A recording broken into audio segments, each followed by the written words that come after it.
proses syutingnya sangat melelahkan untuk aku. Ya kamu lihat sendiri ya. Saya menjadi saksi matanya. Pokoknya semua orang kalau aku udah menjadi Juwita, aku udah menjadi prostetik, kayak semua orang gak ada yang berani ngobrol. Saya adalah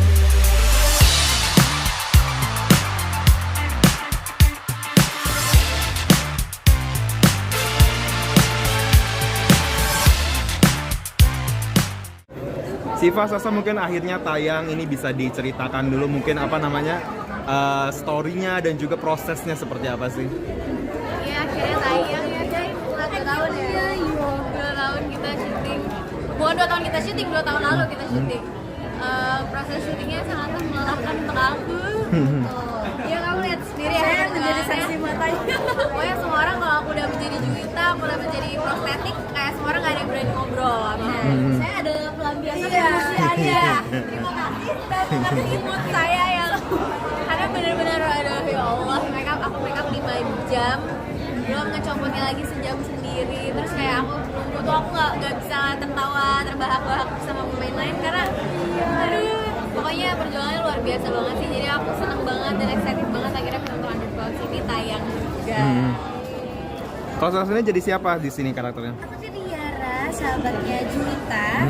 Pokoknya ya gitu, jadi pelampiasan emosi aja sih. Kalau misalkan syuting lebih ketakut untuk ngobrol sih. Aku nggak pernah memulai pembicaraan kalau dia lagi jadi Juwita gitu, biarin dia punya waktu sendiri. Itu pakai prostetik atau seperti apa sih, Pak? Itu pakai prostetik full, jadi dari muka, leher, badan itu full prostetik dan bodysuit, fatsuit. Tapi dari tim sendiri ada nggak mengharuskan kamu buat naikin berat badan?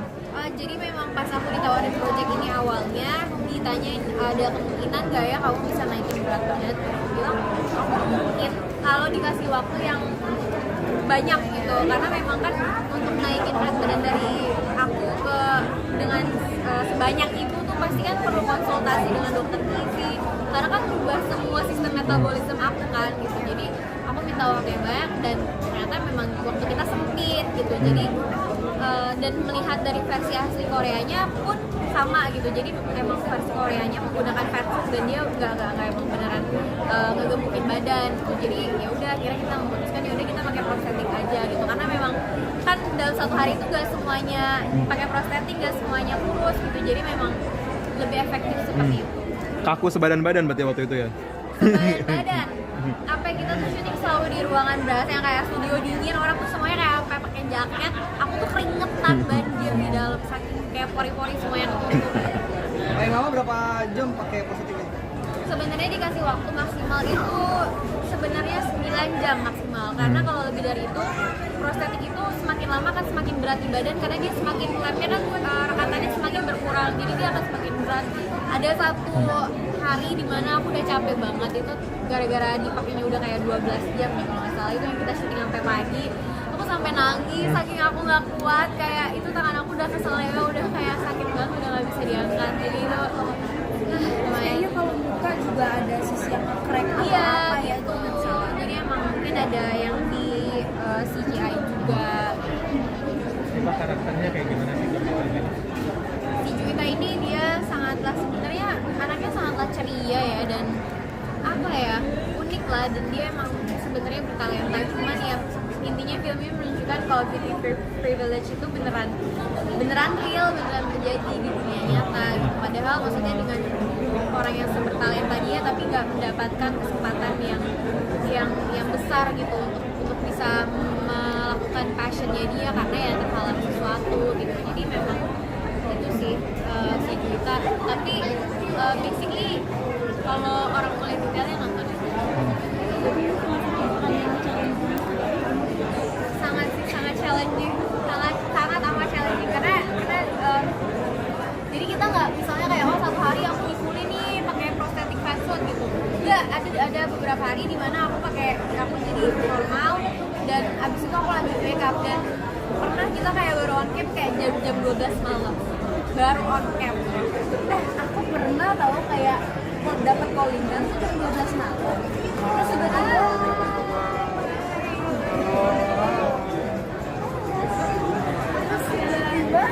aku diundur jadinya jam 4 pagi, lo bayangin. Pagi, jam 4 pagi nggak tidur, terus kena lighting, ngapain ini gue harus syuting sementara dia udah kayak all day long. Akhirnya kamu bisa mendalami karakter ini mengambil salah satu dari pelajaran kehidupan ini. Iya, pastinya. Sebenarnya salah satu Juwita nih developmentnya di sini juga bagus banget. Chemistry Juwita dengan papanya juga bagus banget. Maksudnya di sini kayak bisa dibilang Yara dan papanya Juwita ini adalah dua orang yang penting banget dalam menuntun arah hidupnya Juwita gitu loh. Karena kalau enggak, mungkin kalau Juwita terus-terusan ngedengerin egonya, nggak tahu deh. Tapi dari kalian sendiri sebagai pemain ada nggak sih moral value mungkin yang ingin disampaikan ke teman-teman yang nonton nanti khususnya buat maaf yang memiliki kelebihan berat badan? Kalau aku pribadi sih, do whatever makes you feel happy sih, karena ya udah nggak sih kayak mikirin diri sendiri tuh juga penting kadang kan, kayak ya udah yang bikin kamu happy dilakuin aja. Tapi kalau misalkan memang merasa sudah berlebih dan memang sudah tidak bisa dikontrol, aku rasa memang olahraga perlu. Iya. Yang penting sehat sih. Maksudnya kan apa ya, body types orang kan pasti beda-beda gitu. Tapi yang penting sehat, yang penting kalian gak punya penyakit sesuatu. Kecuali kan ya mungkin sampai harus ke dokter untuk berubah berat badan atau gimana, itu udah urusan beda. Cuma kalau misalnya kalian merasa badan, misalnya kalian merasa diri kalian fine-fine aja, tapi orang bilang oh ini, Itu beda lagi ya. beda urusan sih. Kayak karena even aku pun, maksudnya aku kan pernah ada di berat badan yang lumayan juga, itu sampai aku sekarang pun yang udah lebih kurus dari yang sebelumnya pun masih banyak orang yang suka bilang aku gendut. Jadi kayak sekurus apapun akan terus ada nggak akan berhenti. Jadi yang penting kalian merasa cukup sama diri kalian sendiri aja, itu udah cukup.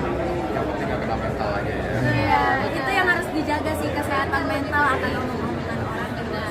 Tapi lihat nggak sih Val sama pengalaman yang Juwita ini? Mungkin tadi kan juga sempat gendut terus turun terus.